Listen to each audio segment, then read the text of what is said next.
folks intend to go to church as quick as they get their life in order.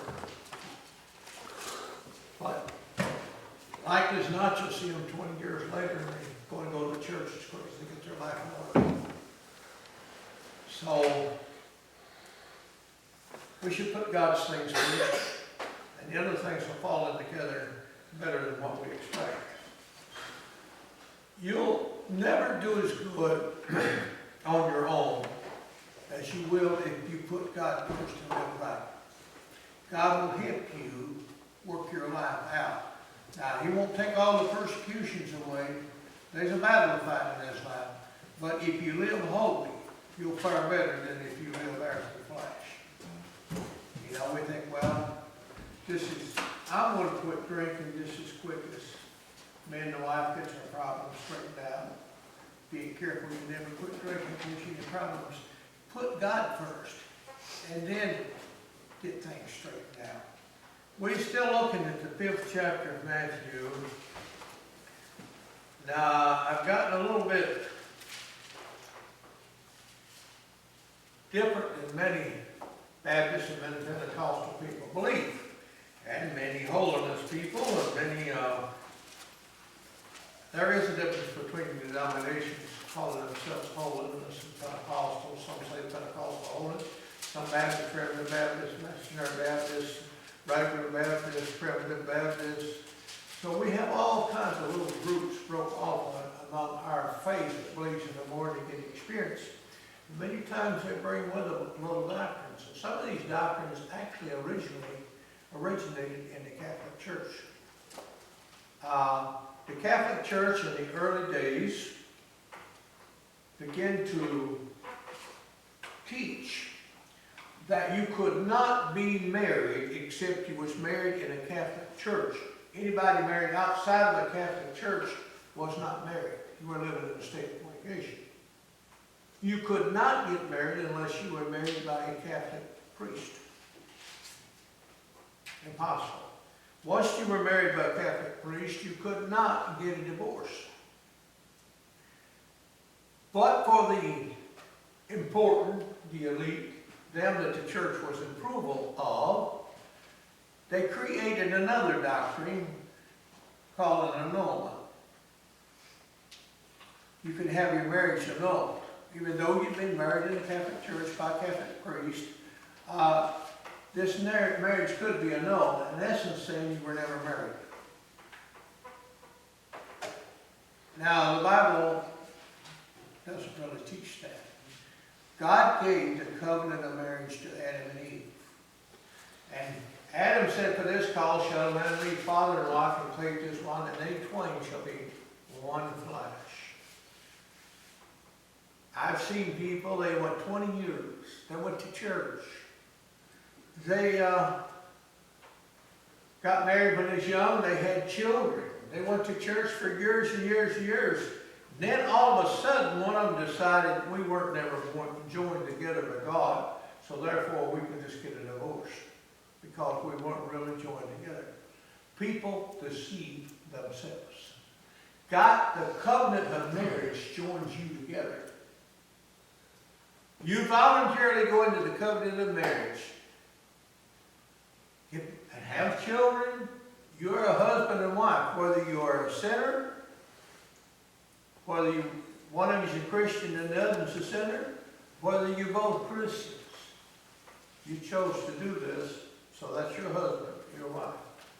But now, everybody don't keep the covenant of marriage. The 19th chapter of Matthew. Now, I'm sorry for people who've been married twice. Some of them's their fault, some of them it's not. But it's almost one thing, guilty or not, the church won't forgive you of. The church hardly, a man could be the biggest rogue in the country. He gets saved, the church will say, well, yeah, he used to steal, but he got saved. He could unfortunately be divorced. The people in the church will look at him, down their nose at him, and they'll never forgive him. In fact, he's got divorced and remarried. Now, if God forgives you something, He forgives you. And when you get saved, now this is what I believe in. If you disagree with me, all right. When you go to this altar and you get saved, God truly saves you. Now I'm not talking about you just to make an imagination. I'm talking about you truly get saved. Your past is totally forgiven. Your past is perfected by God. There's not one thing in your past that He'll ever bring against you. He's done forgive you. He ain't going to bring it against you anymore. The church has selected sins they forgive. And we don't need to be like that. We need to be careful that we don't have. Many of my wife's people don't believe in remarriage. My wife has got a niece who married two different men, has got two children, one with each man. My wife's sister really loves her niece. So Janice and her sister were talking. Well, this girl's a young woman, and she may remarry. My sister looks at Janice and says, well, I'll have you to know that not everybody that got married was joined by God. Creating a loophole for the nieces. I love the girl. She's a good girl. I mean, she got treated bad by two different marriages. But they are teaching the old Catholic doctrine. They got it from the Catholic Church. They did not get it from the Bible. For Jesus said, they asked Jesus. I know I'm taking a lot of time on this, but it's something that we deal with. And it's people cry, people weep, people walk out of the church because of the issues, these issues. The Pharisees came to Jesus, 19th chapter of Matthew, and says it's lawful for a man to divorce his wife for every cause. Now, many of our people don't state that question exactly like that. They say, is it lawful for a man to divorce his wife? Period. That changes the meaning of the question. In the days of Jesus, according to history, the Jews were in a dispute over the right to divorce. They know of the law. Moses said if you find an offense, and some of the Jews wish to interpret that as for just any reason. You know, you live with your wife for a while, and you decide to put her away. And Jesus tells them that it was never like that. It was never permitted to just put your away a wife for any reason whatsoever. You just got tired of her and you wanted to divorce her. But He said, I say unto you that whosoever put away his wife and marry another, one place it says save, another it says except, because fornication commits adultery. But I want to ask you something. Suppose it's your son, your daughter, your niece, your nephew, your brother, your sister, and they're guilty. Your sister just plain walked off and left the man, a pretty good fellow. And she divorced him. And she went down the road and she got married and she come here to church. Her and her second husband's got a couple of kids. She walks into this altar and she says, God, forgive me. Tears running down her face. She gets up and she says, God, forgive me. I got saved. What am I going to do? Leave your husband. Take your kids. Go back and knock on your first husband's door and tell him you come knock home. It won't work. You can do things you can fix. All you can do is get forgiveness. Now what I'd say, that's just me, if you disagree with me, that's up to you.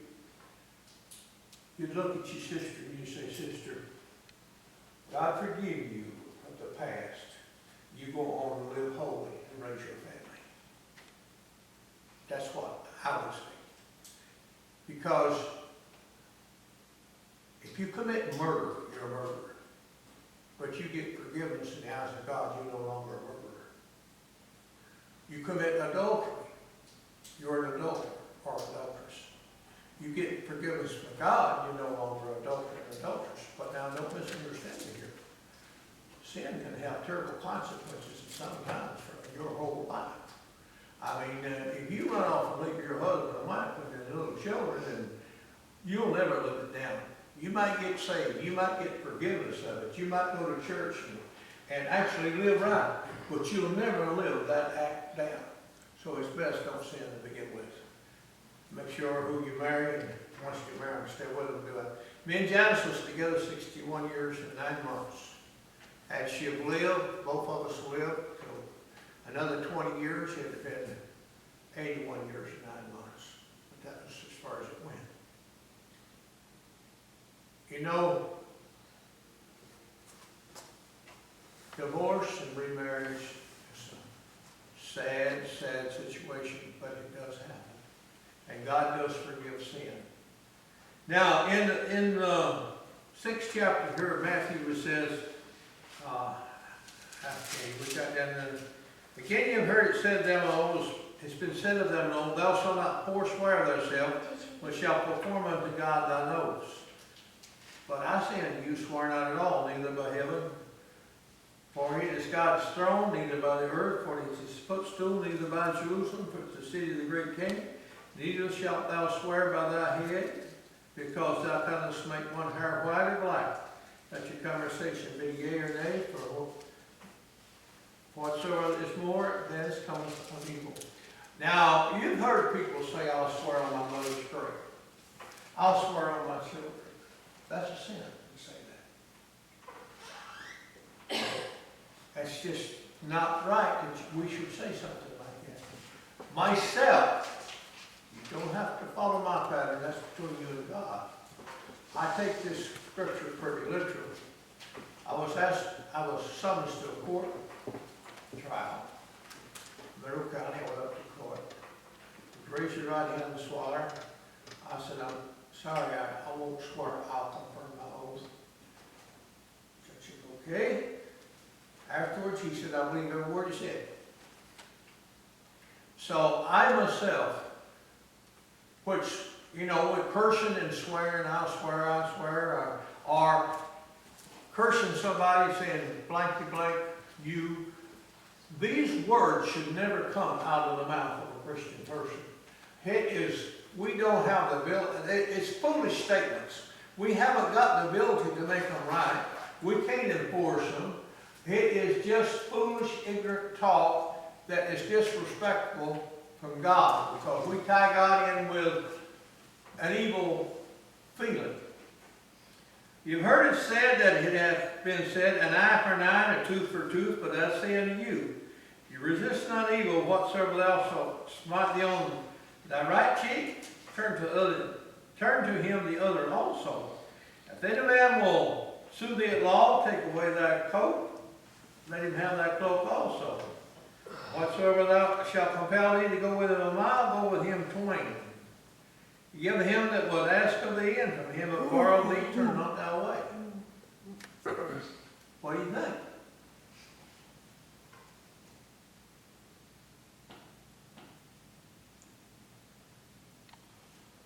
Okay. What happens after you turn the other cheek? Well, what do you think of these things?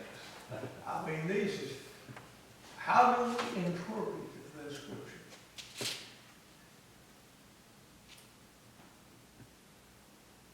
We'll have to say at the beginning, when vengeance is mine, said the Lord, I will repay.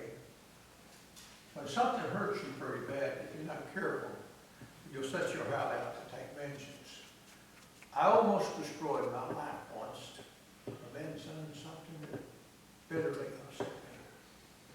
And I began to purpose in my heart to kill him.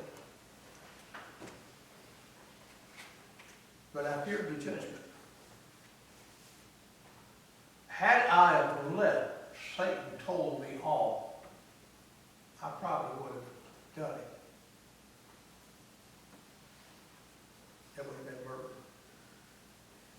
I would have been getting even with him for something, but it would have destroyed me.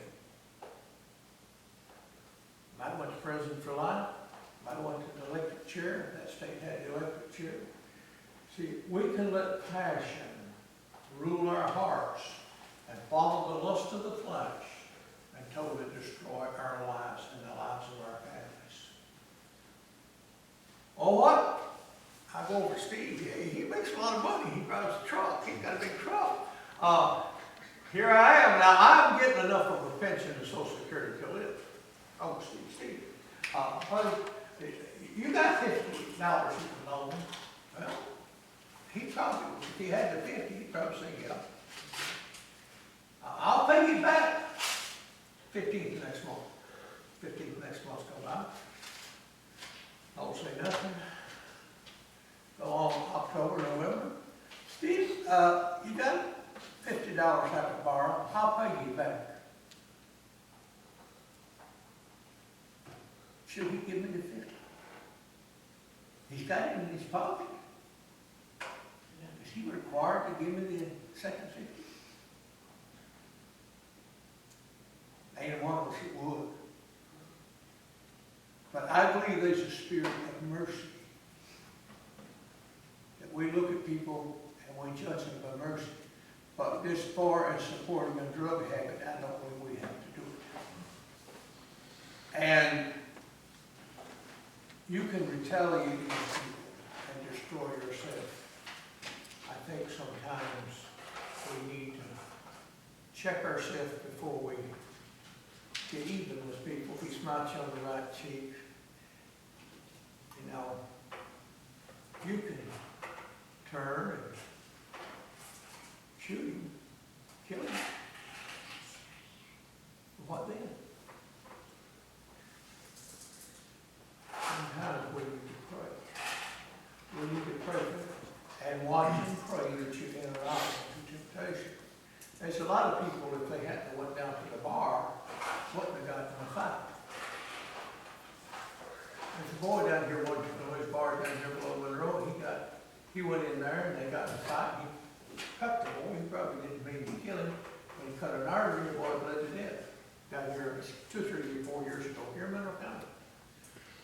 First place, if he hadn't been down at the bar, it wouldn't have happened.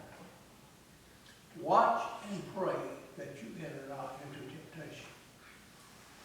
Abstain from the appearance of evil. I got a wonderful wife. She's at home. She's a good woman. But I go down to the place where there's some loose women. They're not dressed proper. Their language is not proper. I'm setting myself up to get destroyed. I'm absolutely setting myself up to get destroyed. Because there ain't no doubt about it. When you destroy your family, when you destroy a good woman, a wife, bring this hardship on them, you have created something that you might get forgiveness from God, but you'll absolutely never live it down. It will be there to bother you right on down through the years. Do it God's way. Do not seek vengeance on people. Pray for them that despitefully use you. My grandmother was a wonderful, wonderful woman in a lot of ways. That's a hard one. Huh? That's a hard one. She's Hard work. very good-hearted. She didn't bother nobody. She couldn't read and write. She knew right from wrong. She hated a stepmother with a passion. She had a stepmother. She didn't mean to her. But Grandma understood one thing. If you hit me, I'll kill you if I can. That's not the way it goes. Christians don't. We can't live by that standard. We can't. An eye for an eye and a tooth for a tooth. If you hit me, I'm going to hit you back a little harder. You hurt my feelings, I'm going to hurt yours a little more. I'm going to pay you back. There's a lot of times you go to the Lord and you pray over this matter. I'll give you for instance. My nephew is a pastor of a church in Virginia. My granddaughter who wants to get married has been married before. Now my wife's sister's been married twice. She's one of the chief singers of the church. If you run her off, her other sisters probably would leave. But my granddaughter went to him and said, can I get married in your church? No, get married twice. He's a preacher. He's a pastor of a church. But he's not living by the same standards of other people. He's evaluating how important they are, and he's judging them according to their importance, not according to the truth of the Bible. We must never allow ourselves to get in that when we deal with problems. You will find people, sooner or later, somebody's going to come here and get married twice. Sooner or later, somebody's going to come here and they was the guilty party. Would be wonderful if it never happens, but if it does, you will have to deal with it. What are you going to tell them when they come up here and they get saved? They been guilty. They done what was wrong. And they get saved. What about that now? I tell you one of the most horrible stories I ever heard. You know I'm a Pentecostal, so I want to tell you what Pentecostal preach. Down in Alabama, there's this Pentecostal church. They believe if you ever got saved and backslid, you blaspheme the Holy Ghost. Therefore, you could never get forgiveness. I don't believe that, but that's what that church believes. This young lady and her husband were in church, and they backslid out. They were separated, they were in a terrible condition. She come in one day and she went to the altar and began to weep and cry, wanting to fix her life up. The pastor walked up and tapped her on the shoulder and said, why are you wasting your time and our time? That's horrible, horrible, horrible. We can't be like that. We must pray for people. We must have an open heart of mercy toward people. Even if your enemy, love your enemy. It ain't hard for those people. Dave. Sure. They all good to me. They all treated me good here to this church. They've showed me a kindness, a mercy. But there are a few people that ain't treated me exactly right. And that's the first time I watch out right now, so I got to love them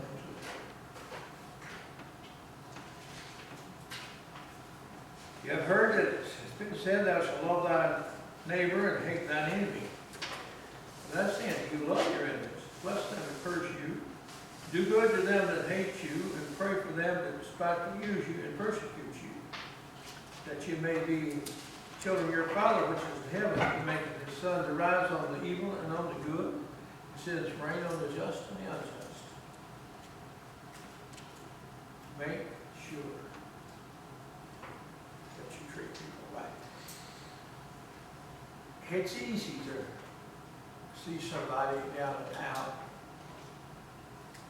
They've done you wrong, you want to put them down. But successful Christians can't do that. You've got to have mercy on people. You know, I was talking about, committing sin. I'll tell you another story. This preacher I know, when he was 17, 18 years old, he had a brother 2 years older than him. Their mother was a widow. They got out one night and got drunk. They were bad to fight. They got in a fight with each other and he killed his brother. He stayed in my house one day, come up to Michigan, and visited, come home with me one night. He sat in my house.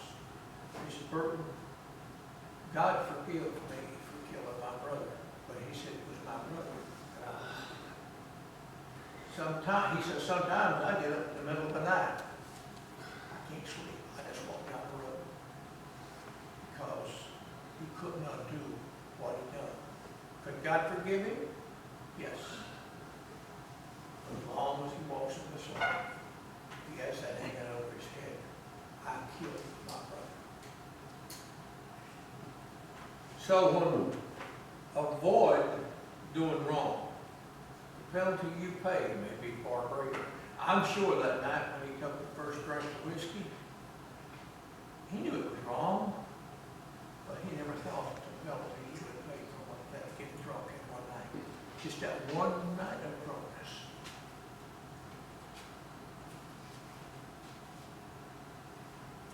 For if you love them which love you, what reward have ye? Not the publicans the same? If you salute your brethren only, what more than others? Do not even the publicans the same? If we only love the people that's good to us,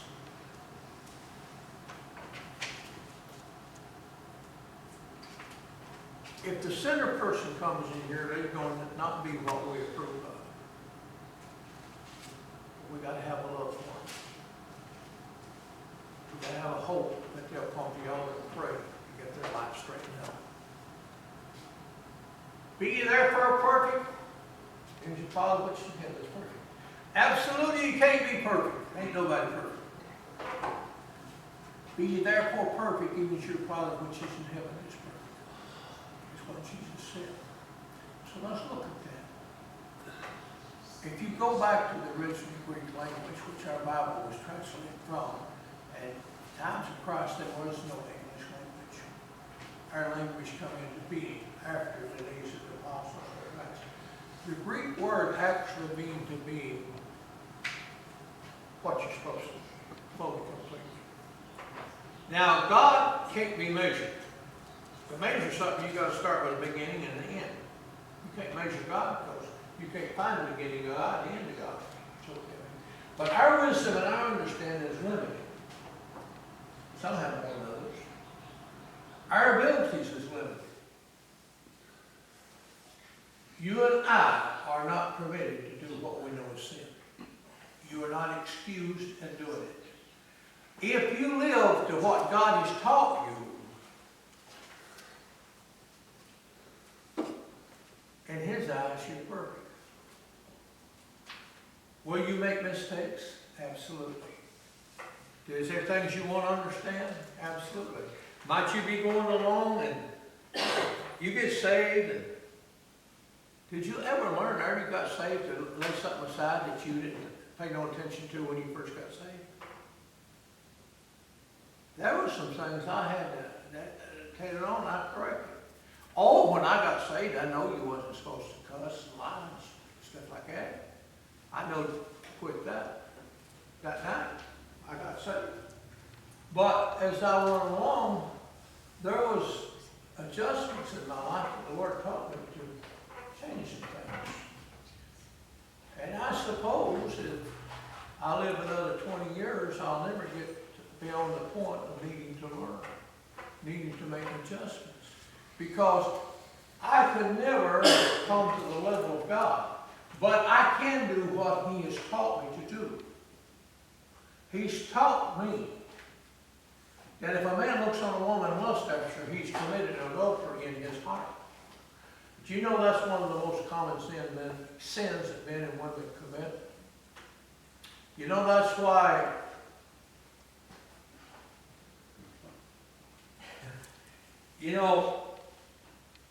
I'm not going to tell you you're going to hell because you've got a television, but I'm going to tell you one thing. If you watch evil programming, you're committing sin.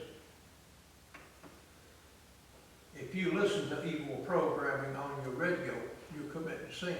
If you access evil program on your internet, you're committing sin.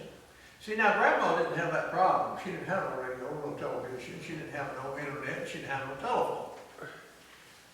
Many things can be a blessing, but if you're not careful, you can use them wrongfully. And then you commit sin. Then they are a curse to you. If thy right arm offends thee, cut it off. Many times the apostles of Christ use natural terms that you can understand to teach you a spiritual truth. Now, if you got a telephone and you can't keep from gossiping on it, you know what you should do? Get rid of your telephone. Simple thing.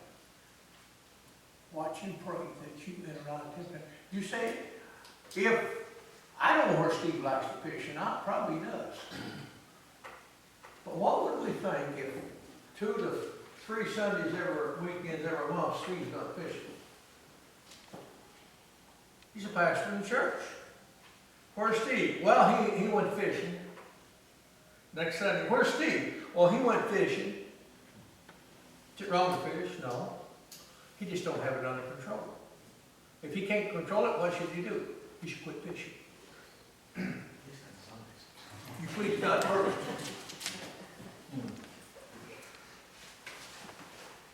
Don't allow even a lawful thing overpower you and cause you not to obey God.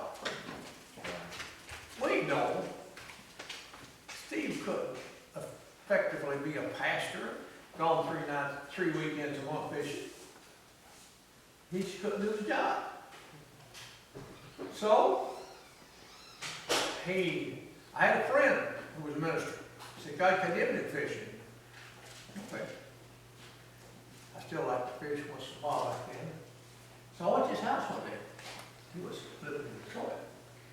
He said, I used to work second shift, and said, every morning at daylight I was on the Detroit River fishing. Ain't no wonder he got condemned. See, fishing controlled him.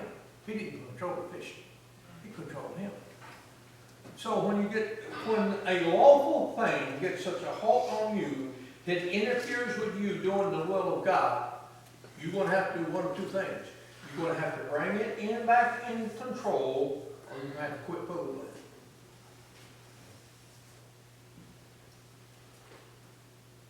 My father-in-law's neighbor loved to watch wrestling. And I don't know if he knew it was fake or not, but he'd get so worked up. He'd be up on out front of the television set. One day there was one of them, he was really working on the other guy, and so Arthur's wife walked in front of him, joined him on the television set. Oh, knocked him flat on the floor. Of course, he regretted that. Did you see? That television had him in the wrong street. He was way out. He was ready to fight. He was in a fighting spirit. We need to keep our spirit under control. Walk in the spirit, and you shall not fulfill the lust of the flesh. I'm a Christian. Why should it thrill me to see one guy beat another to a pulp?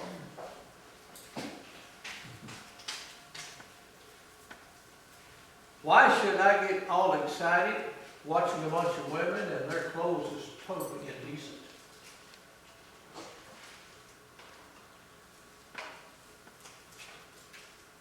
We need things in control, moderation. Watch and pray that you enter not into temptation, abstaining from the appearance of evil. If you live where God has taught you, then you're complete. Then you're fulfilling this last verse in the 5th chapter. See, our understanding of the word perfect is you can't make mistakes. That's not what this says. You must be a complete, adult, upright Christian. You must be what God has taught you. My wife's aunt, she said, I tell stories to my people. She told me one time, said, God condemned me for smoking. I said, but he knowed I couldn't do it. Couldn't quit. That's a contradiction. God won't tell me to do nothing. He don't give me the ability to do. Well, I don't know whether God condemned her for smoking or not, but one thing was, she didn't want to quit. So you see, we need to know the voice of God. We need to know the difference between God talking to us and our imagination. We can imagine things till we put ourselves in such a bind that it's silly. I saw a young boy one time, he was a real good boy, but he got to copying certain people in the church. One day I saw him, he was testifying. I realized what he was doing. I think thinks to myself, boy, that won't work. That won't work. You can't build your religion on copying the other man. You gotta build it on the Lord. Pretty soon, he was out of the church. He won't even fool with it now. He would come to be a general foreman in some company, General Motors, I think. Make the money. He has no use for church. All right. Take heed that you do not your alms before men, to be seen of them, otherwise you have no reward of your Father which is in heaven. Will we think about these things? Look to hear what I've done for so and so. Got to be careful. Now it can be legitimate, you can be legitimate telling people. But if in my heart I put a piece of money in that plate so Steve can see it, or Steve, or Gary, that's my reward. God don't owe me a thing. I don't need to think. I done it for their approval. Do your alms. Do for people because you want to please God out of mercy. See, if you do otherwise, you'll only show mercy to certain people. That's the ones you feel that is, you know, I'll be merciful to people, but I'm going to select people who will be merciful for. God wants you to have mercy toward everybody. And as He moves in your heart. Now, I know I'm not a wealthy man, don't have much money. I've never sought to be wealthy. Truthfully, I have never sought. My wife was extremely charitable. She literally gave away tens of thousands of dollars in our lifetime. Sometimes she'd give it to people. I got a step-grandson. Different times in the last 10 years, she's given money. As much as $200 at a time. While she's laying in this funeral home here out of my house.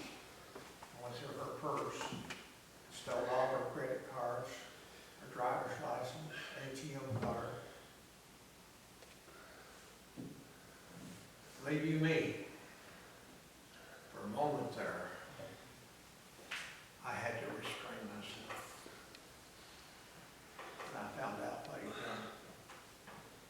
He's in jail. He was convicted. He sentenced him in September. But see, I felt the Adam nature. Mark, the son, don't have quite the control he ought to. He knocked the man down. But he shouldn't have been served on purpose. He's in jail. He's got to be punished. I believe the laws for that just. I don't think we should take in our hands exact vengeance. I don't know. Now everybody might not agree with me. You know what the thing is? It ain't about pleasing me. You got to please God. You've got to live where God would have you to live. That's the thing about it. See, everything I believe might not please you. But then again, you should, Steve preaches, Terry preaches, Steve preaches. You owe them to sit down and look, even though you don't agree with what they say. Look at it and see. Maybe you have missed a point somewhere along the way, and they're showing it to me. If there's no scripture being private interpretation, if me and Stevie disagree on a doctrine, on a point, at least one of us, we might both be Christians, but at least one of us does not fully understand. It's possible both of us don't. So we should be kind to each other. He told me about somebody I know, his name, which is good, I don't even know the name. He was going to church, and because somebody saw something a little bit different, he said, "Well, I'm going to church." You know, I hope every one of you go to heaven. I hope you go. Just as much as I hope the Methodist people go. Free Will Baptist, the Primitive Baptist.